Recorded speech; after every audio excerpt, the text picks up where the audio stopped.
చేస్తామని చెప్పి ఇందు మూలంగా తెలియజేస్తున్నాము. ఎన్నికలకు ముందు ఉన్నటువంటి కుటుంబ ప్రభుత్వము సోదరి మండలని చెప్పి ఇలాంటి టెంట్లకి చాలా మంది వచ్చారు. పవన్ కళ్యాణ్ గారు, చంద్రబాబు నాయుడు గారు, లోకేష్ బాబు గారు, ఇప్పుడున్నటువంటి గుమ్మడి సంధ్యారాణి మేడం గారు.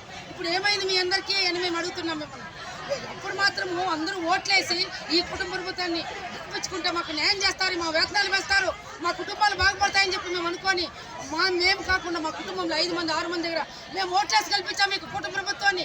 మీరు ఏం చేస్తారు? ఈ రోజు మేము మిమ్మల్ని నిలదీస్తున్నాం. కానీ వేతనం 20,000 రూపాయలు వెంటనే ఇవ్వాలి, సంక్షేమ పథకాలు అమలు చేయాలి, మినీలను రాష్ట్రంలో ఉన్నటువంటి మినీలందరినీ కూడా మెయిన్ చేయాలి.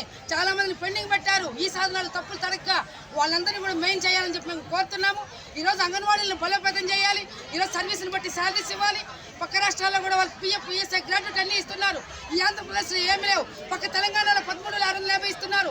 మేమేం పాపం చేశామని చెప్పి 2 సంవత్సరాలు దాటుతున్నా కూడా ఇప్పటివరకు వేతనాలు పెంచకుండా మీ గుమ్మడి సంధ్యారాణి మేడం గారు చెప్తారు వాటి కుదరదండి, మీరు ఇవన్నీ నిలిపేయండి, ధర్నాలు నిలిపండి అని చెప్పడానికి మీరు ఏ విధంగా అర్హత అని మేము అడుగుతున్నాం.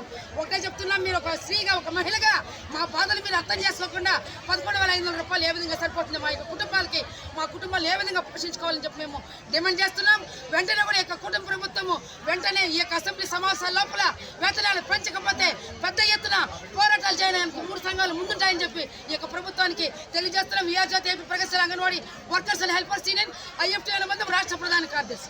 అయితే చూశారు కదా, పెద్ద సంఖ్యలో అయితే మాత్రం అంగన్వాడీలు అందరూ